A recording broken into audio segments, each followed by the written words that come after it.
Hey, welcome back to ShredMentor Live. I'm your host, Jason Aaron Wood, and tonight we're going to be dealing with the power of chord progressions and really just seeing how important criteria like that can be. Now, not every section of every song or every riff needs to be based on a chord progression, but it does help a lot of the time, and a lot of the really interesting experiences that you're going to give a listener, even the ones that seem like they're coming from the melody, are actually coming from the chord change. But let's say you're trying to come up with a riff though, or a solo, and you just don't like anything you're coming up with. This is where chord progressions can really come in handy. Whether, chord progression equals riff or section.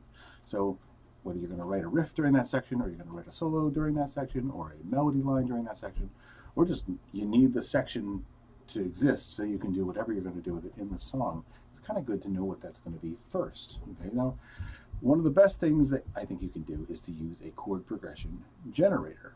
All right, and tonight, today, throughout the day, I've been working on creating one. After many years of wanting to do that, I finally started to do it. But let's head over to the chat. Please let me know in the chat if you can hear me. It does look like the little meters bouncing up and down, so hopefully you can hear me. Because there's going to be a lot of things to listen to tonight.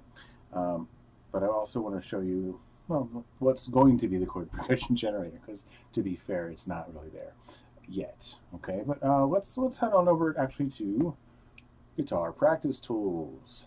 Okay, so starting here, hey Matthew, good to see you, man. Okay, so what we got here tonight is, well, guitar practice tools for now. Okay, but that's just because that's where everything starts. This is going to be a practice tool tonight actually too, but I've already got another tab set up. Not that one. That's a different one. That's something else I'm doing. Okay, so this right now, and I apologize in advance, this is going to be a little loud. I kind of made these audio players a little too loud, and maybe I should have just made the tracks a little quiet. But what I kind of have here is, well, it says chord progression generator, but it's not really yet. It's, like I said here, it's like a chord button player. Okay, and what we have here is just purely minor chords and major chords. So I haven't gotten to like diminished chords or anything like that yet. This is a chord progression or chord generator for metalheads. So, you know, right? So you like a,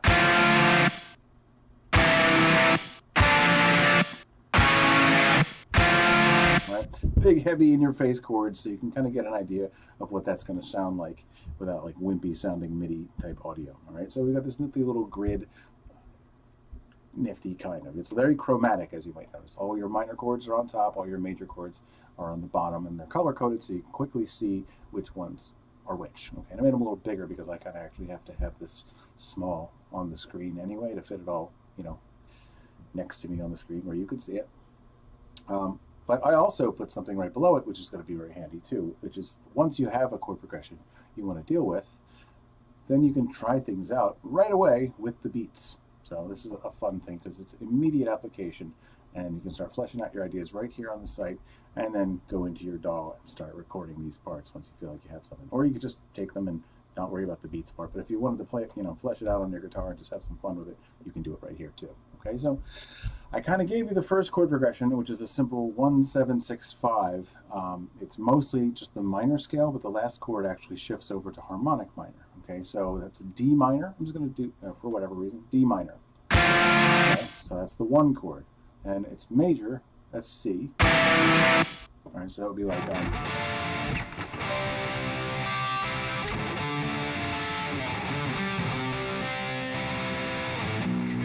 and then down another whole step, so that's where you get your, and then your A. All right.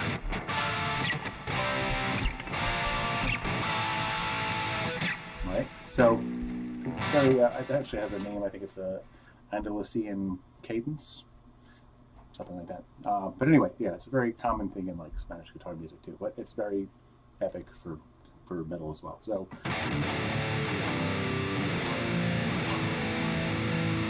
I'll use this in my Bantotas button at least once.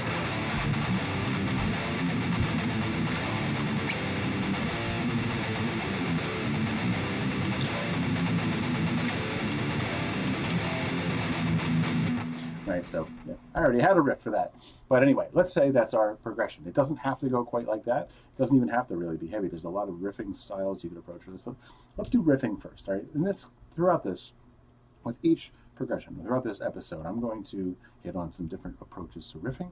I'm going to hit on some different ways to approach this from a sweep arpeggio kind of, shredding approach. It's a little hard to do it because I can't immediately generate it because I'm not inside of a DAW right now where I can, multi-track record at the same time as streaming, at least until I figure out how to do that. And then also I'm going to do basically melodies, just like more singable type melodies, like slower thematic melodies. So you can kind of see how that would work as well to kind of guide what you're doing. All right, so let's say we have a riff, right? One of the quickest ways you can just generate something is just simple chugging riffs. And it doesn't have to be that spectacular. It actually is a good functional style. And there's different ways to kind of approach it. So I'm going to do like, let's see, straight rock beat number 1, which I know that drop down is not showing for you, but there it is now, okay? Let's see, 140. Uh-oh. It's doing that doubling audio again here. Let me see if I can get it to go away.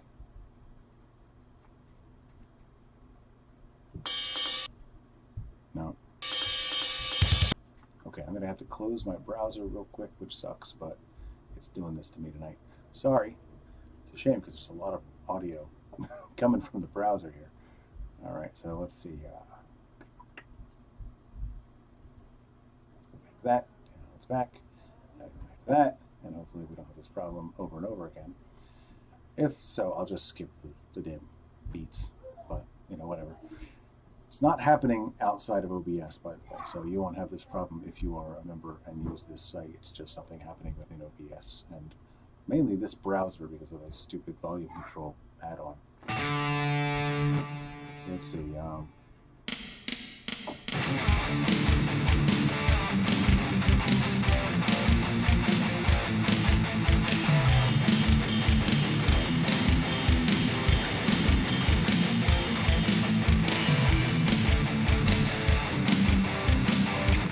So very, very straightforward. It is actually doing the weird doubling thing too, so sorry for that, but it's very close together, so I'm not going to bother with stopping it again. But the nice thing is having all these different tempos is also good for being able to kind of generally get an idea of what pace you want to do. Let's try to slower. All right. That's really hard to play along to with the doubling. Okay. Let's see. I'm going to try this one more time, but I think what I actually have to do is get rid of this extension altogether. Yeah, see you later, extension. All right, anyway, well, let's see if this keeps happening. Sorry again. Let's try a quick refresh and see if it goes away. Oh, still going. All right, so I'm going to just restart the browser again, and hopefully that goes away this time. That's a new thing, so we don't need that happening. So make sure that way. Yeah, my volume's down. Sorry. Always fun when stuff like that happens, but let's see what happens now. Straight rock beat. Let's do that again.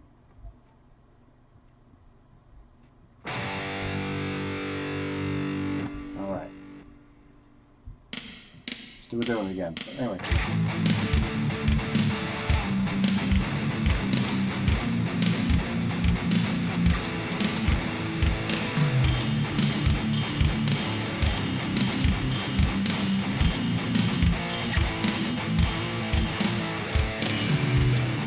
So, it's kind of, quick way to kind of come up with different things, but you can get a lot more technical with it too. I'm going to kind of stop using the beat right now just to spare us all the annoyance there, but let's say we have something like this, right? So knowing what type of chord actually comes with each one. We have, well, not D major, sorry, D minor. All right, all that together. All right, so Right? So I can do, you know,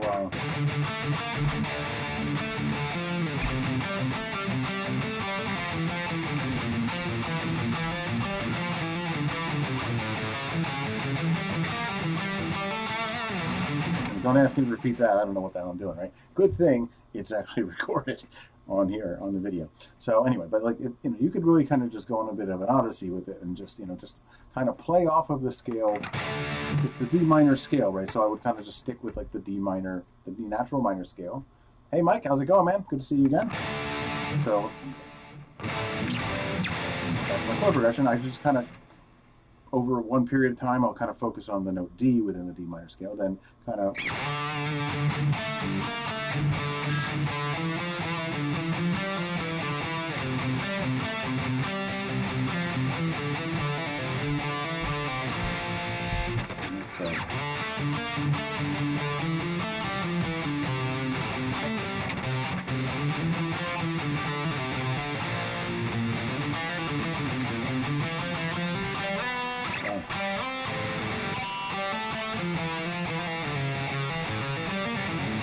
I'm not really counting that well, can you tell? Right? But, you know, you can kind of work your way through the whole thing and keep rhythmic accounting as you go. So if I really wanted to be rigid, if I was recording right now, I would kind of like this, like 1, 2, 3, 4, 5, 6, 7.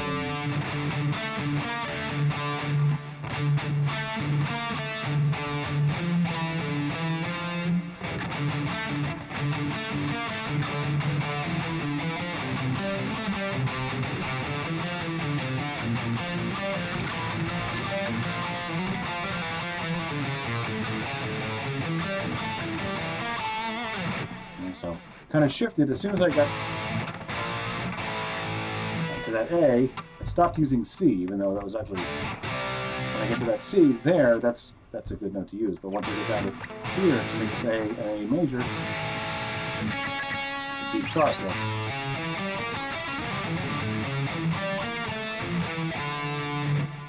It's actually very reminds me of the old Tales from the Crypt theme song from the old HBO series.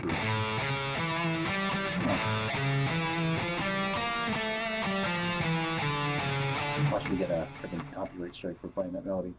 Anyway, so anyway, yeah, you can kind of just go nuts with it. While we're talking about going nuts with it, let's talk about some basic sweeps on this one. So what's going to be really fun, especially what's really nice about chord progressions, is that there's no harmonic rhythm. That is how fast the actual chords are going to change. There's nothing locked in. You can continue each of those chords for however long you want, or however short you want. But that's how quickly the chords change, by the way, in case you didn't know that. It's called the harmonic rhythm, okay? So if I have a slower harmonic rhythm, my chords will last longer, and I have more things I can do within the context of each chord. So, you know, rather than like, instead of just like 1 and 2 and 3 and 4, and, you know,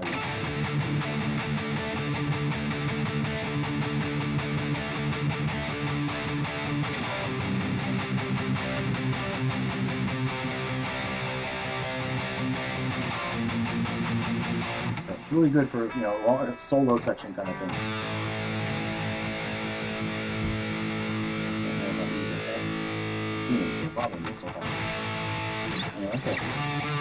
So the reason I say that, having a nice longer time that each chord is going to be lasting, gives me time to do fun stuff with like sweeps, like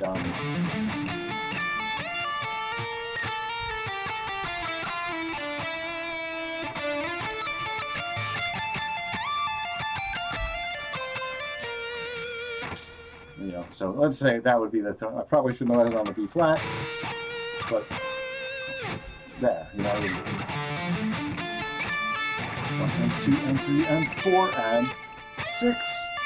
Oh, sorry, can't count out loud and do this. 1 and 2 and 3 and 4 and 1 and 2 and 3 and 4 and 1 and 2 and 3 and 4 and 1 and 2 and 2 and 3 and 4 and I think that was 4 times through, 4 measures with. So that right there,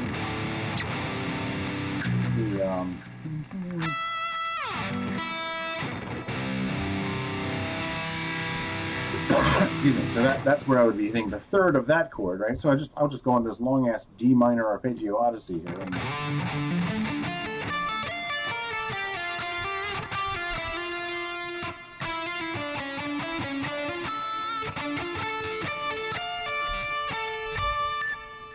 Then I have the C major, and I can go nuts with that. You know.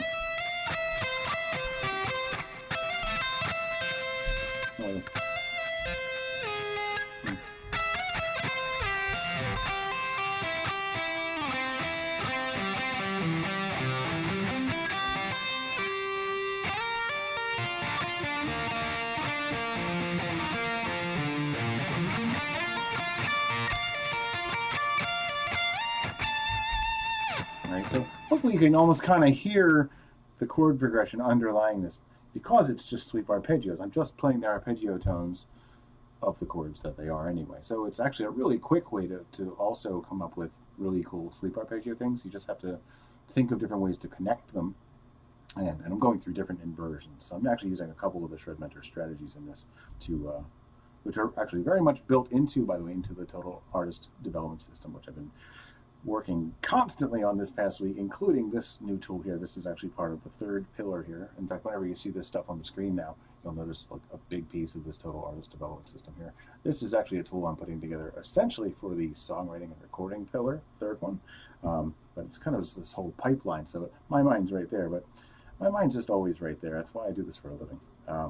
But anyway, yeah, so that's one progression. Now, a theme melody. This one might be a little less obvious, right? But again, I'm coming D minor.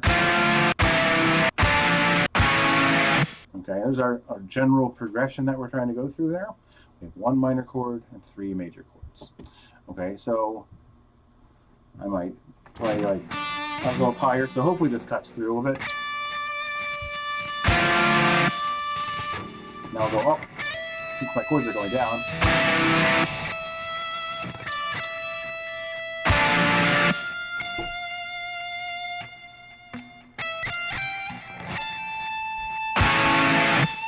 So,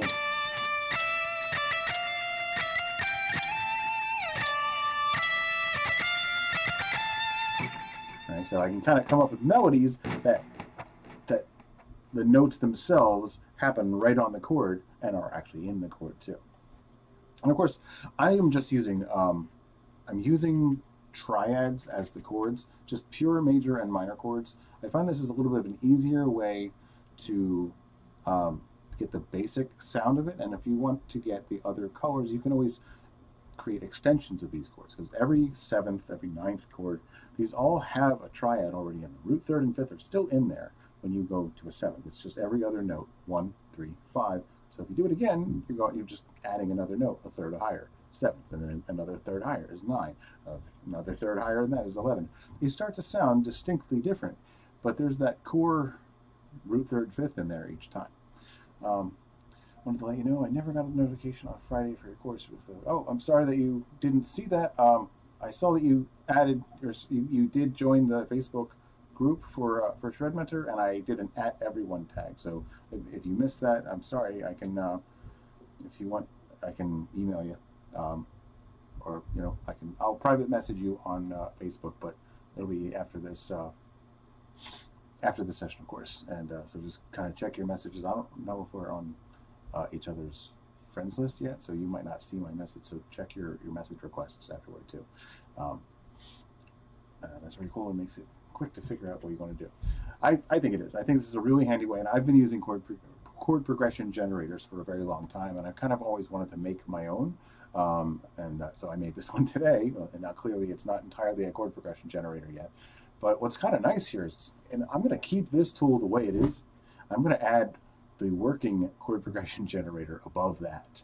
So you're going to actually have just your chord button player here, because I like actually having this. It's really nice. You can just like, here's all your, all your really cool little major chords here. So like, it's kind of fun to purposely combine some of the same type of chord into something. So like, any key isn't just, there's only going to be 3 major chords in that key, just based on like a major key or a minor key. So like if I'm in A minor, or sorry, no, if I'm in C major, okay,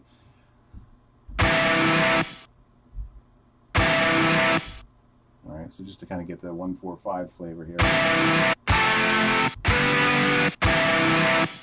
Right? So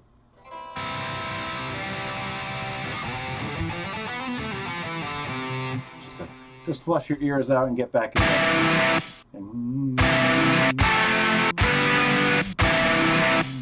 All right, now if we switch to the relative minor of C major, right, the A would normally be a minor in this key. Okay, so I can go, you know, and kind of do it. It's a typical thing to do like a 6. You know, a lot of. I think there was quite a lot of that on the early part of Iron Maiden, Peace of Mind in particular. You know, Revelations. You know.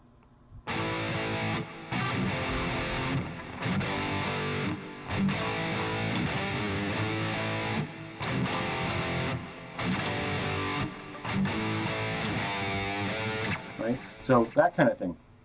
They're power chords, but it is sort of implying a tonality here. So you get F major, G major, and then it would be A minor. Now there's something called not just relative major and minor, but there's also something called a parallel major or minor. That's where you go from what would have been A minor and switch over to the key of A major right at the time when you would have done that. So switching between major and minor of the same note is called parallel major and minor. It doesn't get nearly as much discussion time among the general populace, but it's also a thing. And it's a fun way to kind of do this. So while we're dealing with purely all major chords in a way, we could substitute what would have been an A minor for an A major, and you get this. Which is, it's a little Mario Brothers or Super Mario Kart-esque, but it can actually be a kind of a fun thing because you're actually, this kind of thing actually requires you to kind of juggle 2 different keys in your head. So during your F chord and your G chord, you're essentially in the key of A minor, but as soon as you get back to A and resolve, you're going to actually resolve to that in a major sounding way. All right, and I actually do have a, let's see, you know what, I don't know, if you click on these buttons and this tool, it's not going to go well because this is not going to load the same way. It's going to just take me over to that page. But I'm going to go there anyway because there's actually a backing track here that does use this. So it's in under E. These backing tracks are just organized by the root note, whether it be major or minor. But let's see, it was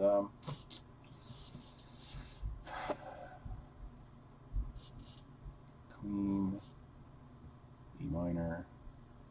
There it is. 1, capital 1, flat, capital 6, flat, capital 7. Right. That's E. But with the flat 6 and flat 7 are where they would have been in E minor, right? So this one starts on.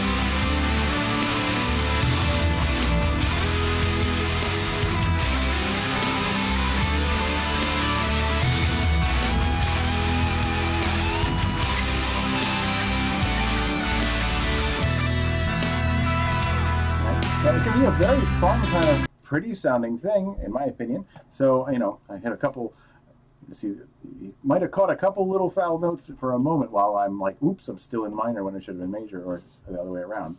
But that's the mental challenge at work right there. But I really love that sound. I really like using the parallel major and minor. So, oh, you're welcome, Mike. I'm sorry, didn't notice that, another comment there.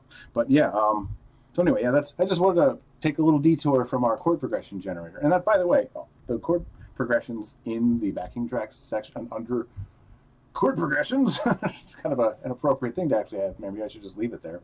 It's actually something that you can certainly grab the chord progressions off of this too. Yeah, go for it, because you know the thing is it's what you do with it. You know, if you copy the chord progression and then keep it at the same harmonic rhythm, the same tempo, the same key, and play the same melodies over it, then you're going to have a lawsuit. And I'm not talking about me. I'm not going to sue you, but I'm just saying, like, you know, that kind of thing, like the Joe Satriani and Coldplay lawsuit. Okay, my guitar has to come up more. Thank you. Let's see. Yeah, that is a little quiet, isn't it? Let me go to that at the source. Oh yeah, I closed it and again we came back, so you can't see what I'm doing all this time. Sorry about that. All right, yeah. Now let's see to that guitar, which, by the way, I got some new gear here. By the way, this amp below is no longer the. It's not that I'm not going to use the Tone Forge Jeff Loomis anymore, but thanks to the Black Friday deal at Neural DSP, I actually just got me the new, well, not new, but I got the Archetype Gojira. Let's see. Let's see what we got here.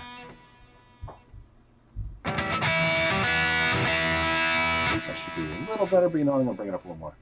Just a little bit more. All right, good. All right, let's try that again. Thank you, Mike. I appreciate that. That's one thing that comes with getting new gear, is not knowing exactly how loud it is in comparison to whatever else I was doing before. All right, so let's say I've got oh, the damn beats again. All right, let's go back to the chord progression playing here again. All right, because that's actually, you know, let's use that for a little bit. All right, because I'm going to use these also. This is another context where this is going to kind of matter too. Yeah, I borrowed the Radiohead Creep. I even just said it right here, Creep progression, but I also changed it to A major just because I wanted a different flavor. But yeah. Anyway, by the way, that Archetype Gojira thing, I love this amp so much. I tried it out for a bit and I'm like, yeah, I gotta have this because it's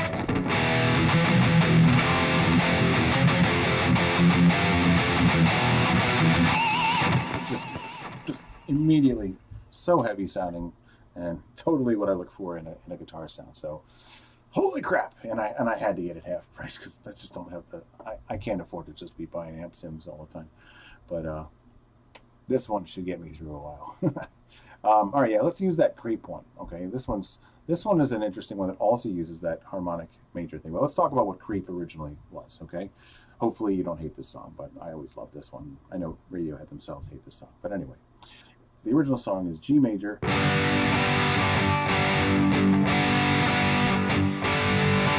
And then so it's G major and it jumps up to B major. So it's like the harmonic minor 5 chord. So G major is also the key of E minor. So it's almost like we were on the 3 chord. But we were basically just majorizing the 3 chords. So G, A minor, B minor normally, but now it's major again. Then we move up a half step to C major, which is the typical 4 chord that nothing's changed about that part. And then there's something that's actually typical throughout other eras of rock as well, which is to sort of minorize the 4. And then that brings you back to... What's kind of cool about that last thing is so normally you have that. And then you have this.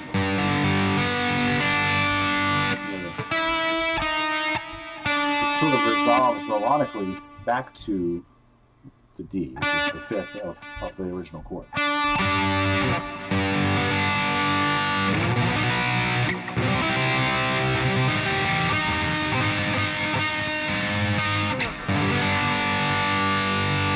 So anyway, that's what it is, but I've moved the whole thing up a whole step. So it's A, C sharp, D, and D minor. Oops. Habit of going minor is there. So let's see how this goes.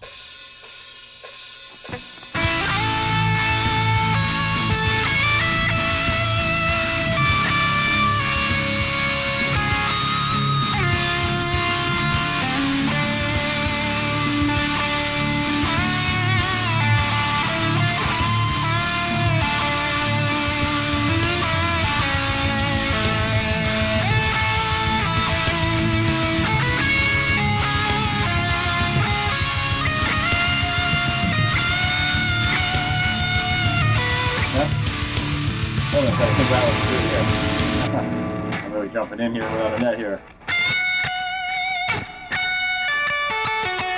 tried to do some, I was wrong part of wrong scale.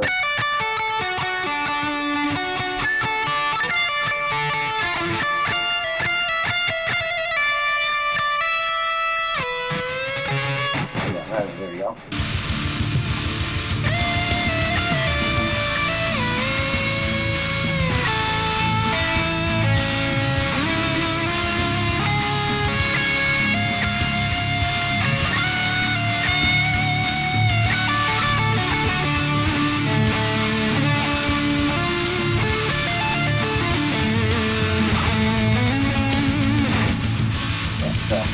Not my best work anyway, but yeah, it gives you some really interesting things that you can kind of work with. And this creep is not the only place that chord progression is used. It's actually a pretty common one. Well, okay, not the whole progression, but the use of major and a major 4 as a major chord on 4. So sorry, my wording, my shorthand wording is confusing, but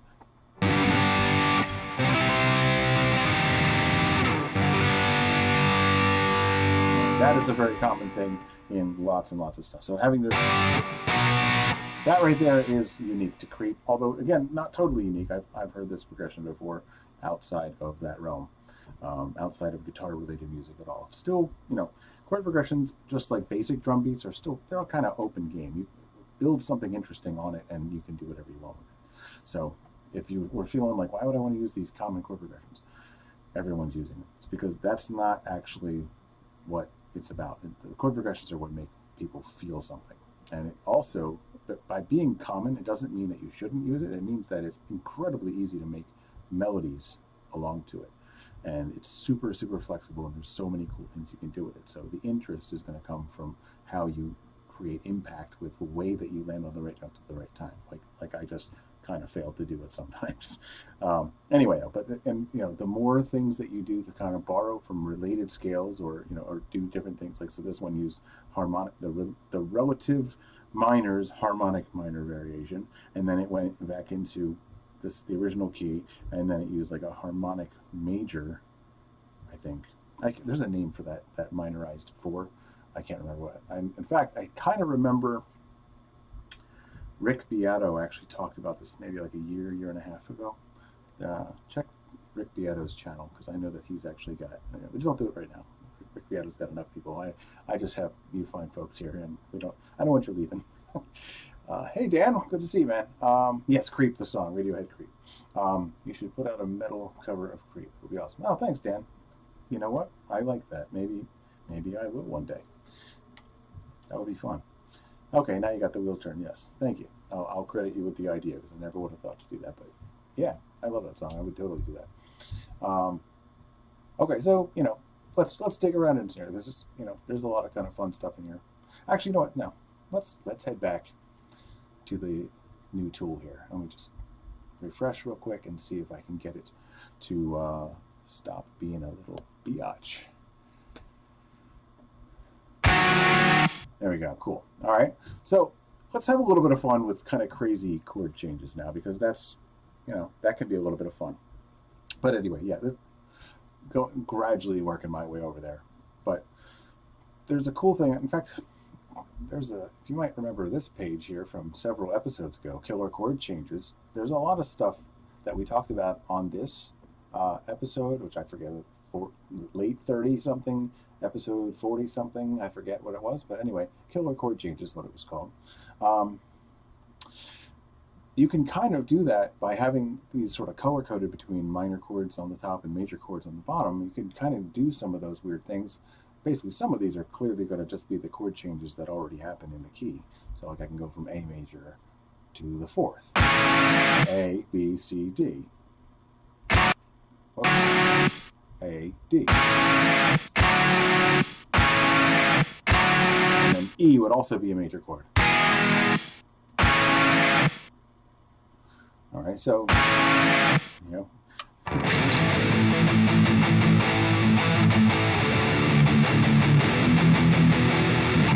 Kind of happy punk sounding kind of approach to it. Like punk mixed with like down-tuned 7th string, I guess. I don't know. I guess it depends on what key you're going to try to be in here. the Gojira plugin, it's almost mandatory to have dead note pick breaking interspersed. Yeah, so yeah, I didn't. Yeah, so.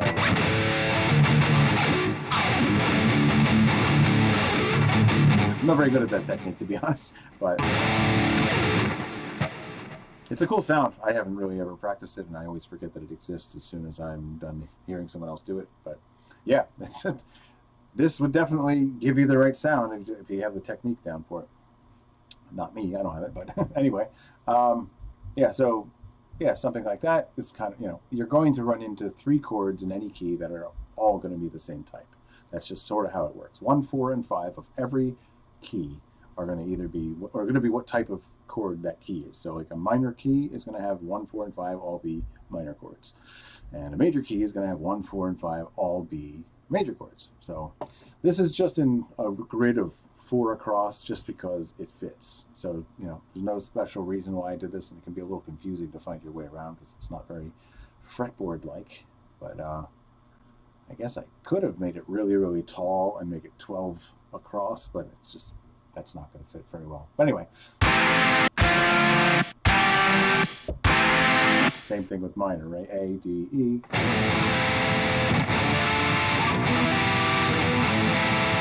What's kind of cool though too is that in harmonic minor, that 5th actually becomes major, so you end up having. Right, so it actually kind of resolves nicely back to that. Hopefully this isn't like extremely distorted in the audio. Kind of sounds a little distorted in my ears, so I suspect it might be. But anyway, hopefully it's loud and clear though. But anyway, let's start combining chords that we know don't necessarily go together. And I'll show you some changes.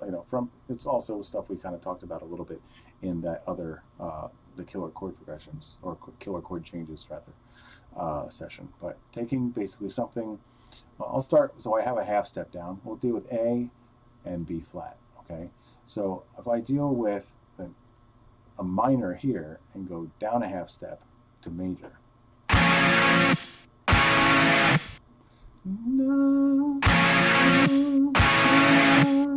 So I just noticed, I just happened to voice the chord this way. This chord, by the way, is 2 heavy power chords on hard pan left and right, and 1 centered lead guitar playing one of these kind of doubled octaves.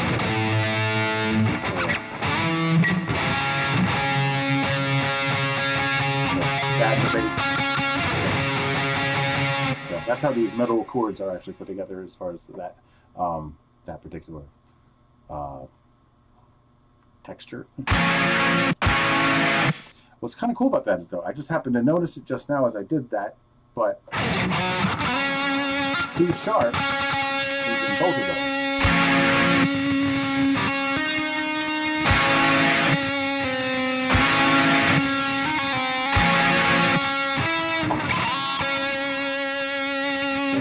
The thing is, that note is the 3rd. We're basically taking a root and 5th and moving that down, but the 3rd stays the same, and that's why it ends up having that common tone between the 2.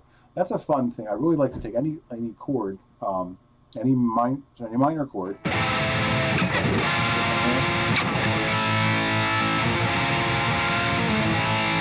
a really interesting thing. It doesn't happen naturally in any particular key. One thing I really like to do with this, by the way, is kind of go into like a Lydian sound. A Lydian is that more mysterious. It's the Simpsons sounding mode. So. Right,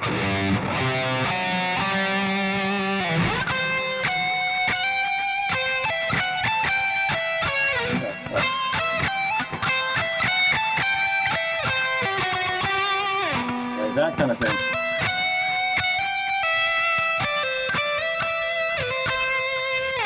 Very, it's mysterious, and it's usually on more of the innocent side, but it works very well. It's the 6th mode of minor, so you can easily get to a darker, sadder sound without even changing keys. What I typically do when I come from, let's say in this case I was doing B flat minor, I would treat that like I'm actually in just the key.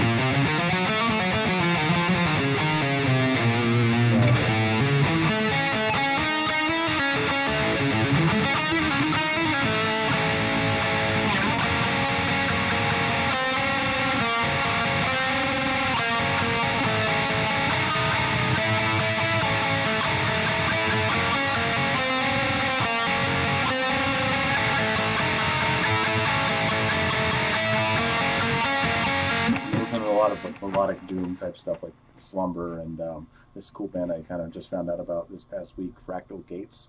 A lot of riffing like that, just kind of.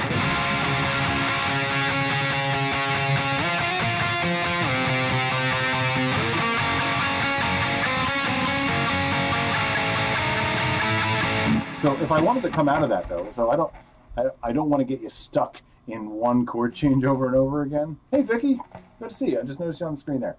Good to see you. Thank you for joining me tonight. So if you're coming from like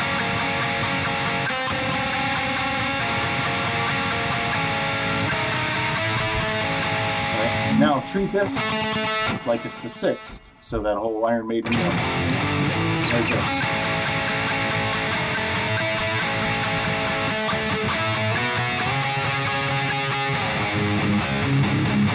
Now we're in C sharp minor.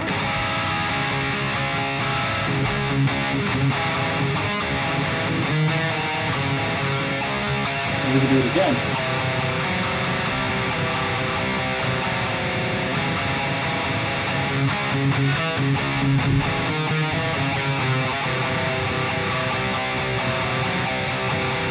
That's the 6. So you can kind of mix surprising chord changes with more natural sounding, feeling like you got your safe footing kind of chord progressions or changes. So, you know, remember always, a chord progression is just a series of individual changes. So if you know a chord change that works, you don't have to have just a really weird ass progression or stay back and forth between just those 2 chords because they're weird and they work that way. It's an easy way to sort of feel trapped too. So my goal of tonight's session is to do the opposite, to kind of unlock you, free you from feeling like you can't come up with anything good. And so, but this does sometimes come with a weird trap when you start using a weird chord change, because how do you reconcile that?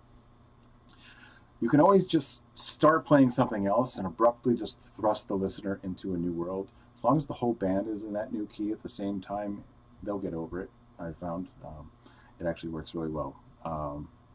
You know, it's just surprising, like whoa, and then just everything just takes off in the new direction. Might be a little bit hard if you have to be the singer and suddenly know exactly what note to get to, but you know, record it correctly and send everybody in the band a recording of it so that they all know what they are. You know, once they listen to it enough times, you know, that singer will easily be able to get back to the note they need to on the right note. They're just singing a song they know at that point. Mike says, is Phrygian the dominant, or are you using harmonic minor? So all right, so there's Phrygian, which occurs in natural minor, and then there's Phrygian dominant, which occurs in harmonic minor. I am actually using Lydian though, so neither in this case. I'm using Aeolian originally, so I was at B flat Aeolian, and then I'm going to A Lydian, which is like the 6 of C sharp.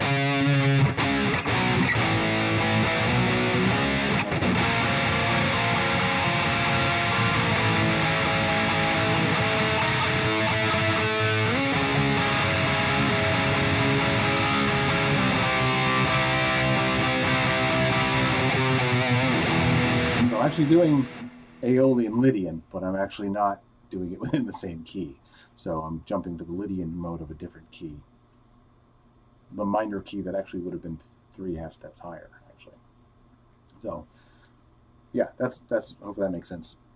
But yeah, good question though. Yeah, Phrygian is the 5th. So there is the way you phrase the question.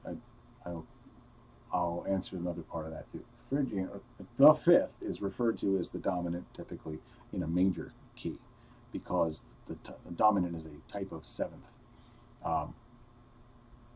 You kind of didn't ask that, so I'm not going to waste your time with that. But in Phrygian dominant is the only time it's also the dominant, because it also gets that kind of.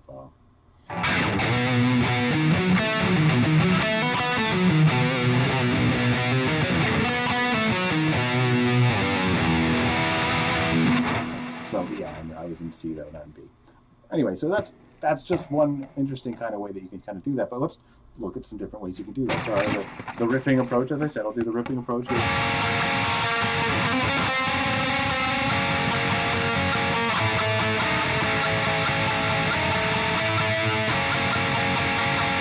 So that works just fine.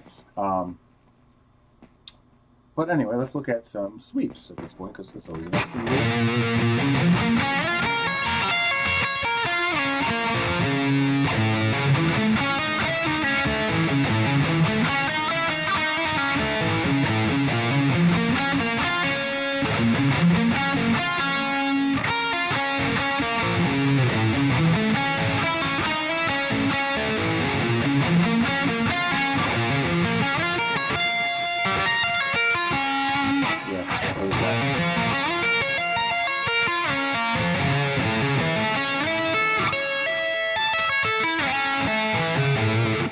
Lost here as I'm thinking about what key I'm in. Yep,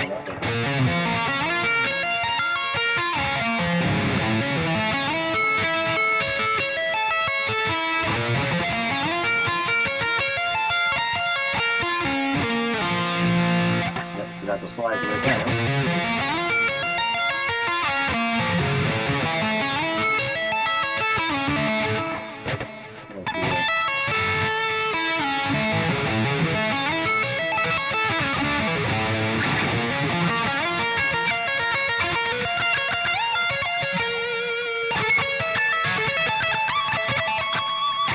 So yeah, just again using different inversions of what you're going to do is really helpful for coming up with cool sweep patterns. And again, just this is why I always recommend not just going like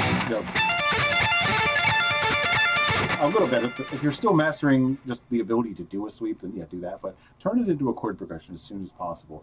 Preferably a chord progression that at least has another type of chord in it, not just.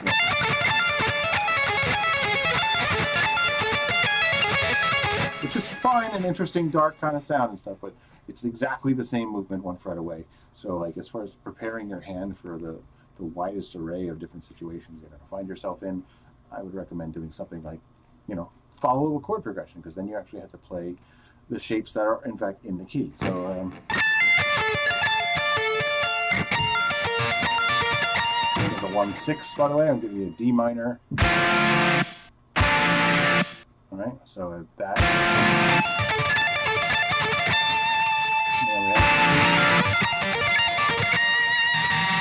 And then we'll do, where's G minor? And then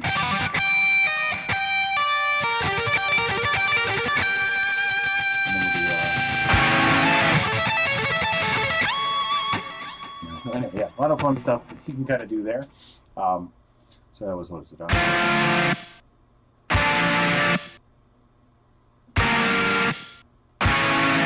that'll be a 1, 6, 4, a majorized 5. So that's where we go into harmonic minor. So there you go.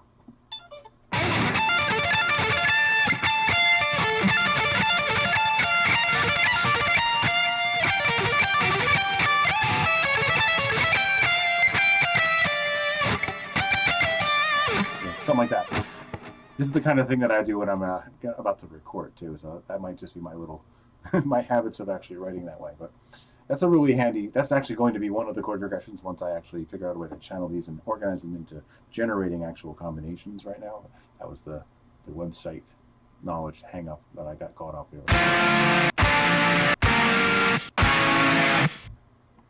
It's almost kind of like one of those like drum pad things in a way, this interface here, but they play all the chords that are major and minor.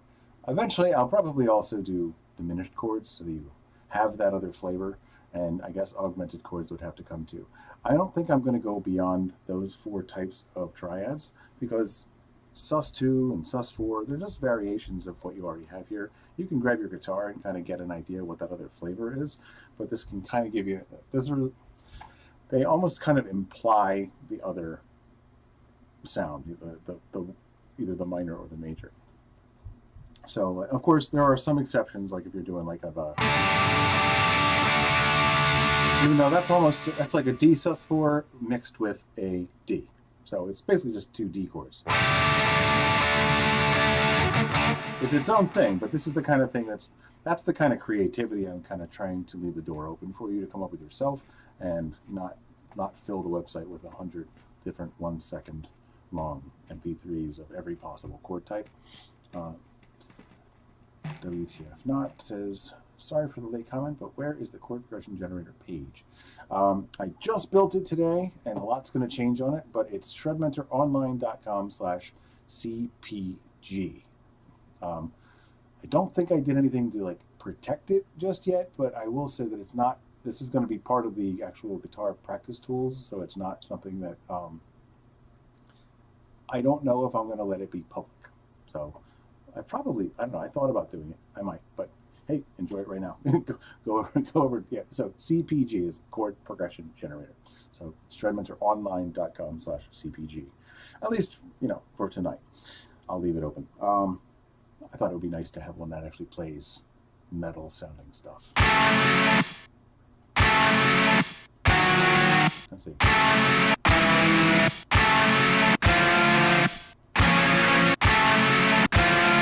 Well, you look at that. They're all major thirds apart. Yes, that is Megadeth Hangar 18 kind of thing. Like kind of like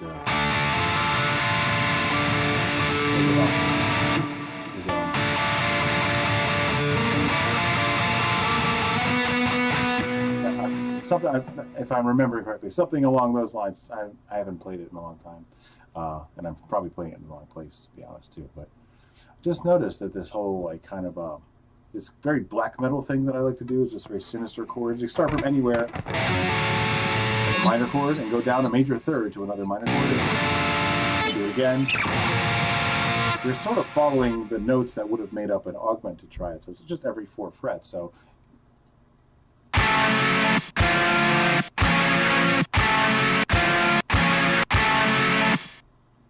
then you kind of go somewhere else. So if you want to come up with really interesting black metal chord progressions, play around with the columns in this. So just discovering just a sort of an accident of the layout that I came up with just to try to fit it all nicely and neatly on the screen here. But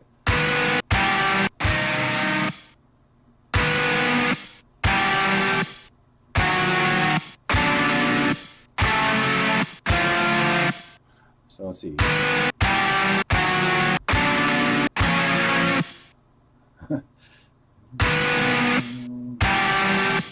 Let's do G minor.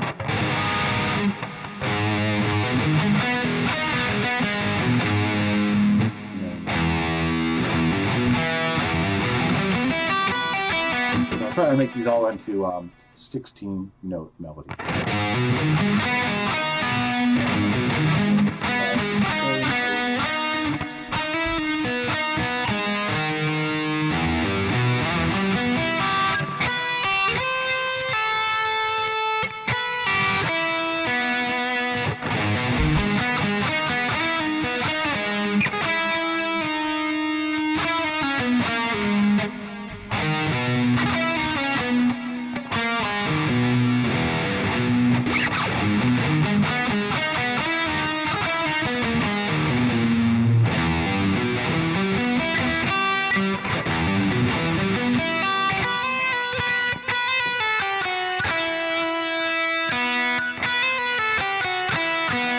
So I was going zigzaggy like this here.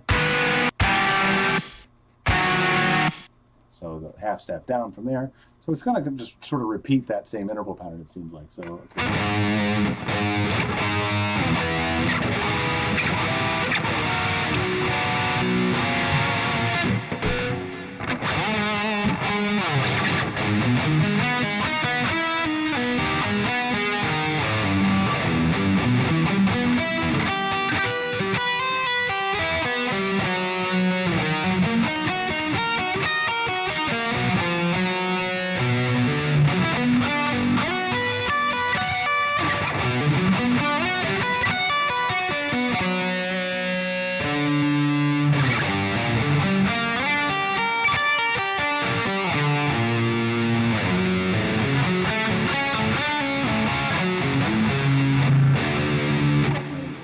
jumping around and jumping around.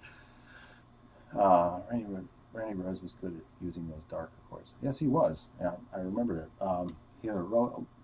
In those 2 Ozzy albums, there's so much to learn from. It's amazing.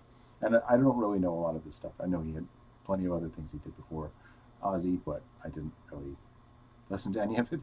And I guess you could also count the tribute album because he did things that were more off the cuff and or sounded off the cuff. I don't know how much he actually prepared to do all those things, but yeah, he was very good at that. This is something I got a lot of this stuff from just listening to a lot of black metal from like the 90s up to the early 2000s. It's a very Dimmu Borgir, Dark Funeral kind of thing to do.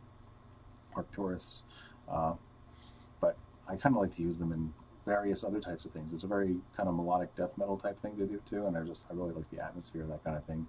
Kind of like, you know, it's coming through probably very clearly in the chord sounds I use here. If you go diagonally, it is minor third. Let's see, we gotta find what would have been diagonal from there. This.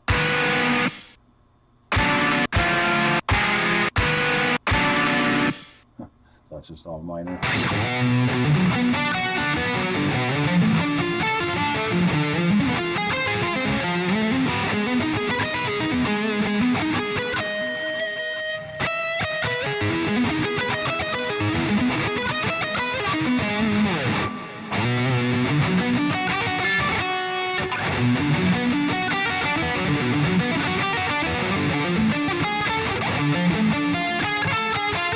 Fun. A little bit of accidental Hungarian minor.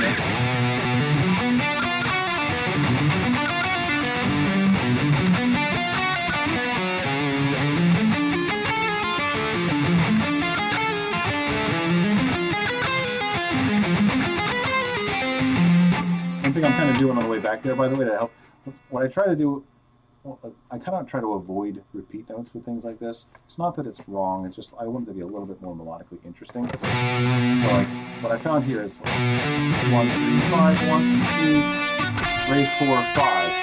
And when I come back down, it's a very triplet phrase. 1 triplet, 2 triplet, 3 triplet, 4 triplet, the last note I'm playing is a D, but my next one in this progression would have been a D minor. So to avoid that, I like to pass that note by one note in the scale and then come back up to it. So go to the second of the scale for the last note instead of the root, or sorry, the third, which becomes the root.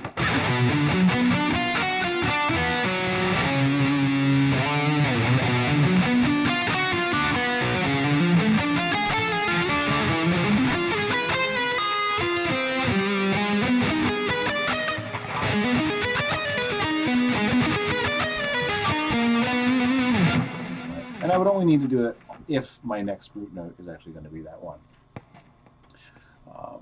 Mike says, I'm an 80s hair band, graduated in 85. Nice. Yep. Oh, yeah, man.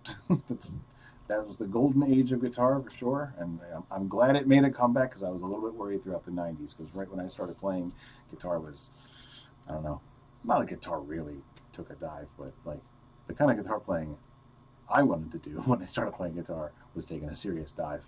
So Jeff Loomis, Marty Friedman, Chris Broad, very much so. I admire all three of them very much, and I am influenced to them in varying degrees.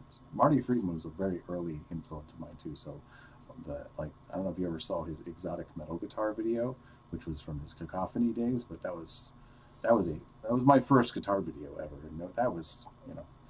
You might, if you ever listen to music that I do, especially in old Sony, I tend to use that Hirotoshi scale.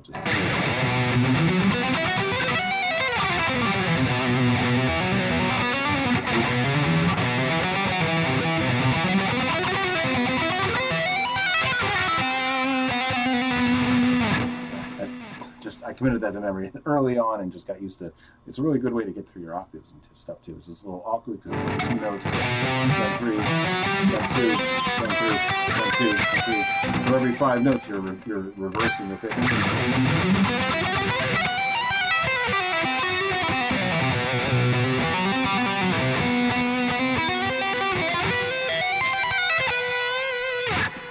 There's a lot of cool stuff you can do with that, and that's very much something I got from Marty Friedman early on too. Oh yeah, I knew I saw people talking about Maiden going around last week. I just saw Maiden last week. No shredding, but absolutely great songwriters. Well, you know, they got the chops still. But even if they don't have the chops as much, still they're great. So they're the reason I play guitar. They're the original reason. Iron Maiden. So yeah, Thanks, Mike. That's one of those fun things that, you know, having a nice sequence that you can use with every particular scale always helps. But anyway, let's play with a couple. You know, we're at 9. Let's do one more 9 o'clock p.m. here. I got to do one more, and then we're gonna have to actually hop off. But anyway, this is definitely going to be part of Guitar Practice Tools. I actually built it for the Total Artist Development System, which you see this menu here looming above. It's very much part of that songwriting and recording pillar of that particular course. So, but you know, we'll see. Right now, I don't think there's anything protected about it. Actually, you probably can't access the beats publicly because this is part of another display in the site that is protected, and the content itself is in fact protected. So yeah, you wouldn't be able to get to those at all probably if you go there. But let's do one more. Let's see. Let me just close my eyes. Clicking around. Oh, that's all right.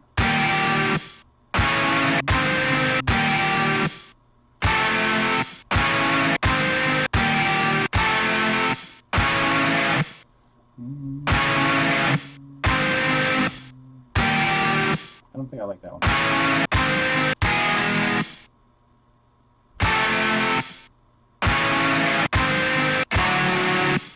Oh yeah. No.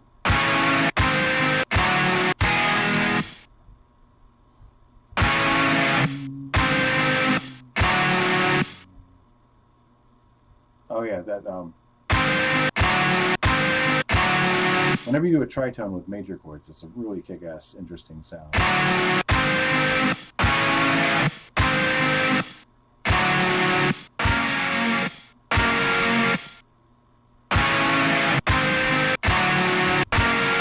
That's an interesting one. A.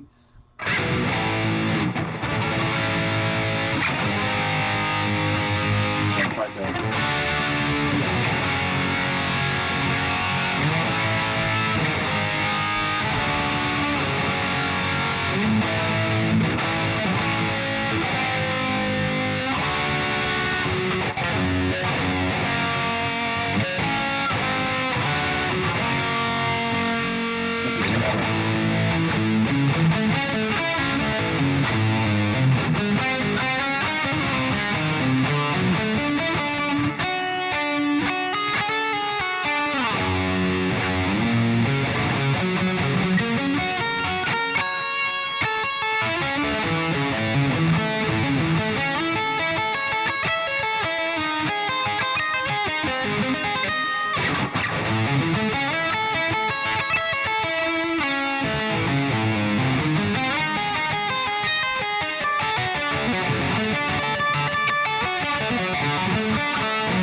Yeah, all right. That's what it kind of comprises.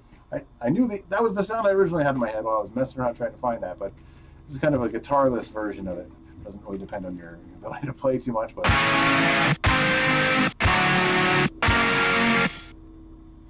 Let's see.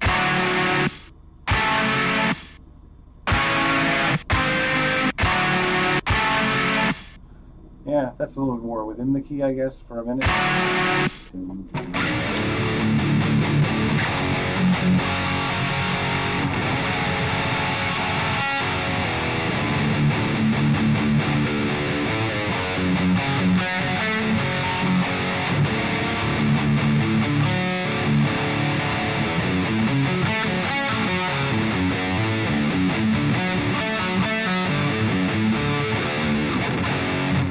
Kind of work together a little.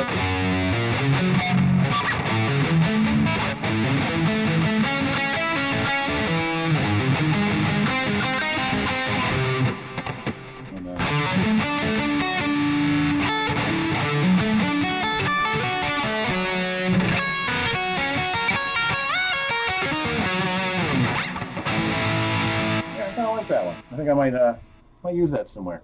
So anyway, this is a new tool, and I just made it specifically just for this this episode, really. But you know, just in time for this episode. As I said, I made it for the Total Artist Development System, and just to make a better tool. And I've always wanted to make a chord progression generator, but I also did make this for tonight. I made it in time for tonight, so I rushed it, and that's why it doesn't do what it says, which is be a chord progression generator. But you can generate it yourself, just messing around. Just quick write down what you did before you lose track of it.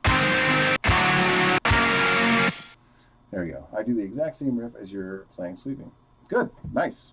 I don't remember what I did, but I assume you mean some part of it. So where it's like, I kind of got this from like an Andy James video at one point, where you kind of like this nice kind of slidable sweep.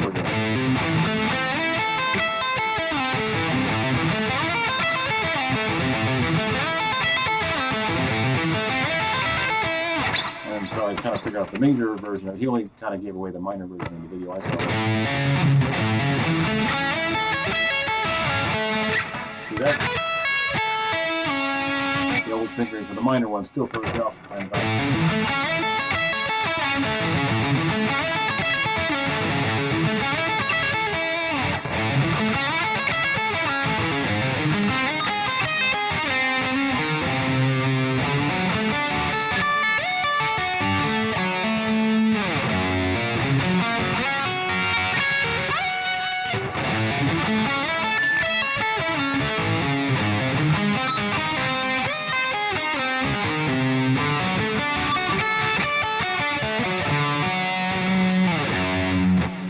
Probably could do it.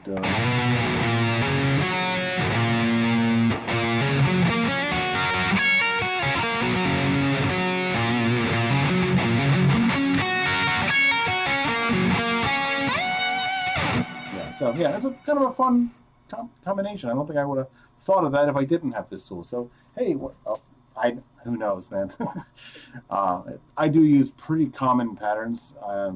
I just cut them short, and connect them to something else, and then switch techniques a lot. But I don't know. Maybe if you did enjoy, I originally started recording. The reason my original reason for becoming a recording artist was so I didn't have to tab things out, because I didn't remember what I did. So I would just record it so I can listen to it again.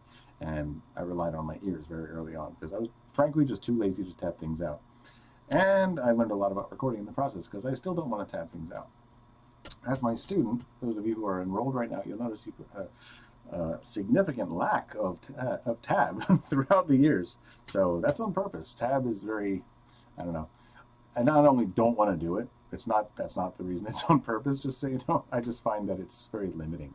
But anyway, it basically teaches you how to do only one thing one way, and it doesn't necessarily encourage you or force you to think about how else you might play it, where else you might play it, how else you might bend and twist the idea.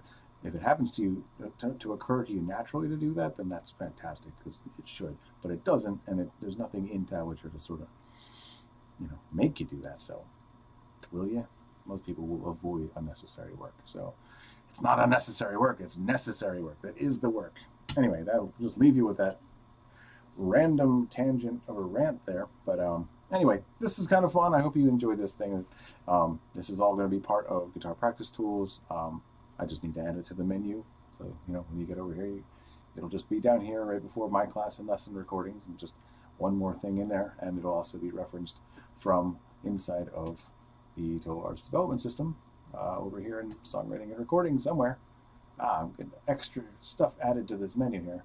Anyway, though, yeah, it'll be definitely under writing full songs. There's some actually really cool similar types of tools coming out of this as well.